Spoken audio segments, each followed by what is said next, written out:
morning, everybody. Whew. This whole year has so far been just like breezing past me like Usain Bolt, and I'm not prepared for it like at all.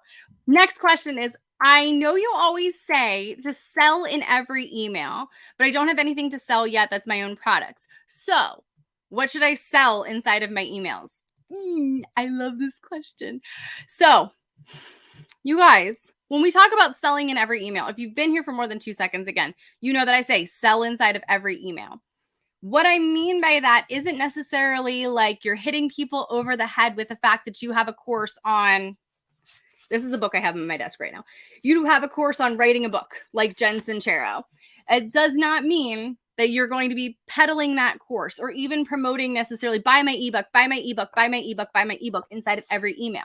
When I say to sell inside of every email, what I mean by that is have some kind of a link where they are taking an action. Give your people some kind of a call to action inside of every email. I do hope that you will eventually have something that you can sell inside of every email, even if it's at the bottom, even if it's in the email signature, even if it's super passive, and we'll talk about that in just a second. I do want you to eventually work towards having some kind of a mention of your product. Not necessarily like the sole focus of the email is that product, but I do want you to have some kind of mention of that product inside of every single email that you send. So that's something we're going to come back to in just a second. First, if you do not have a product just yet, that's totally fine. There are still opportunities for you to sell and actually make money inside of every email that you send. We're talking through affiliate links. We're talking through ad revenue on your site by sending them over to your blog. We're talking about being able to send them over to YouTube, which you can monetize those videos and grow your subscribers and use those numbers as a way to get sponsored posts. You could do the same thing for Instagram. If your goal is to grow your Instagram, to be an Instagram influencer, or to make more money from your Instagram platform, it could substitute Instagram for Twitter, TikTok, Facebook, whatever you want to do. If your goal is to monetize a platform on social media, then you're going to be selling following you inside of every single one of your emails. I talked about this on my Instagram today, link to your Instagram. By the way, have you followed me yet? You definitely should.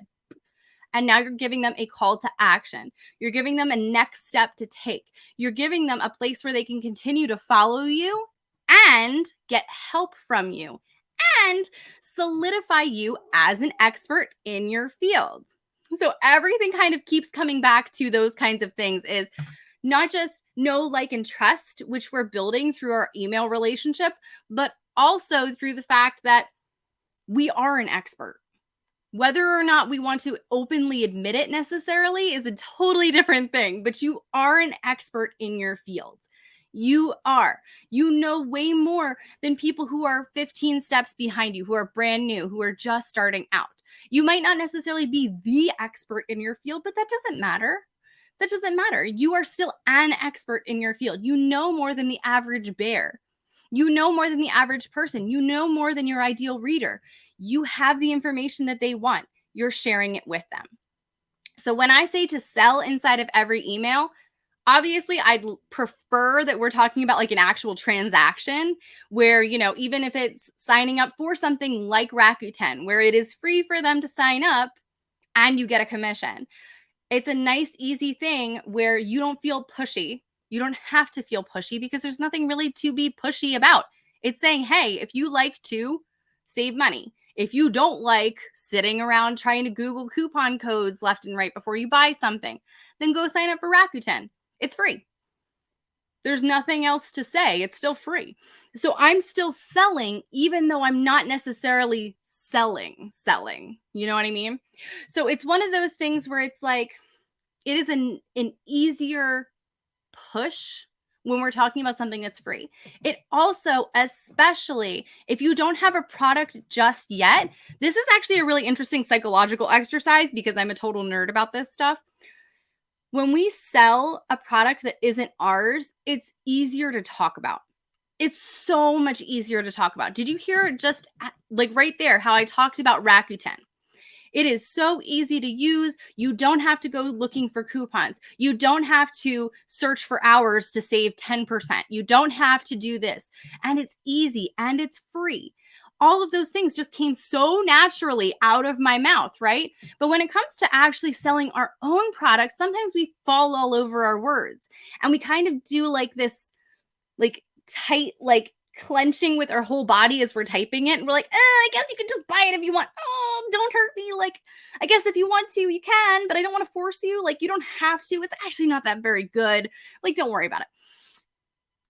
That is the kind of energy that we bring when we talk about our own products. And so it's easier when we talk about someone else's product.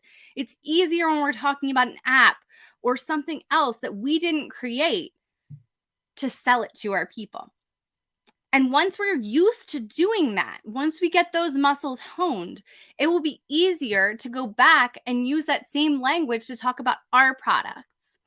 See, it's so much easier when it's not ours because we're not emotionally invested in creating it. We're not emotionally invested in the outcome of if somebody buys it and if they like it or not, because it's someone else's. It's easier to talk about it. So when it comes time to actually talk about our products eventually, try to go back and look at the way that you talked about the products that were free or from somebody else who you're an affiliate for.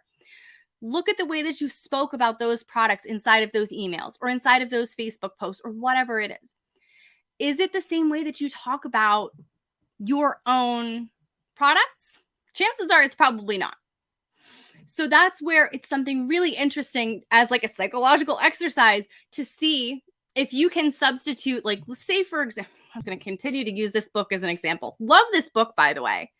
If you guys don't have this book, it's really awesome. Super like one thing a day kind of things. Really great. Anyway, but see how easy it was for me to talk about this book because I didn't write it. I have no skin in the game. If you're like, no, I hate that, I'll be like, okay, cool, whatever. That's it. But if I wrote this and somebody said, like, I hate that book, I'd be like, oh, okay. I'm going to go collect my thoughts now, curl up in a ball and sleep for the next 8 hours while crying. Like that kind of thing. But once we're used to talking about a different product, if we can pretend, let's just pretend like this is my book. Sorry, Jen, we're going to pretend for just a second that this is a book of mine that I want to sell. And I'm struggling so hard to find the right words to say about why this book is awesome.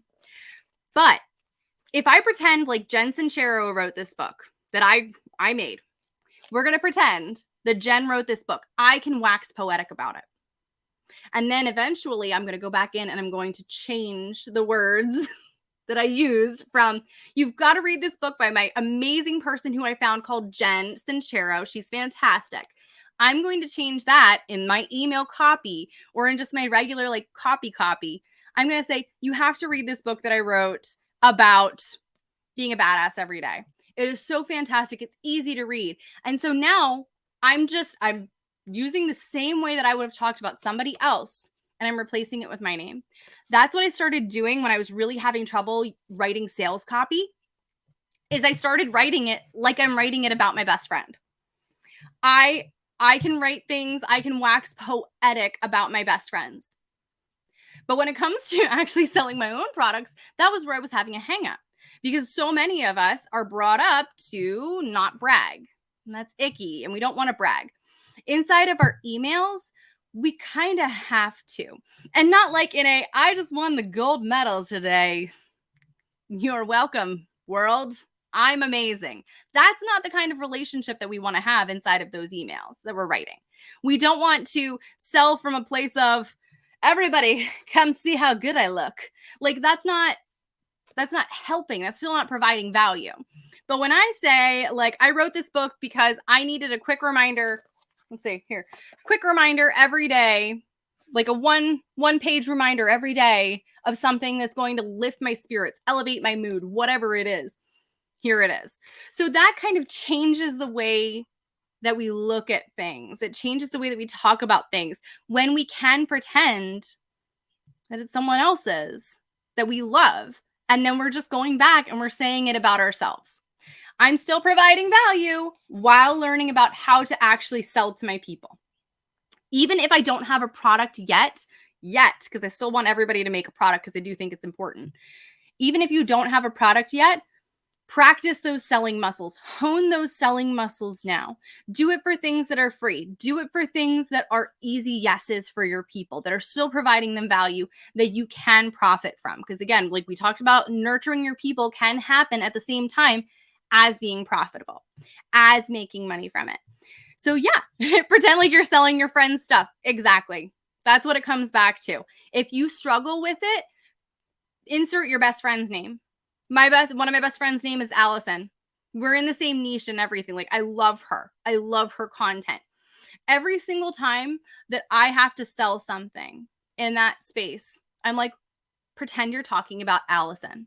I could glow, wax poetic about Allison. Same thing with my friend Jen, wax poetic about her and all of her accomplishments and how amazing that she is. But when it comes to actually talking about my own products, I'm like, it really, really does help. So give it a try if you're not used to actually promoting your stuff. Pretend like you're talking about your best friend.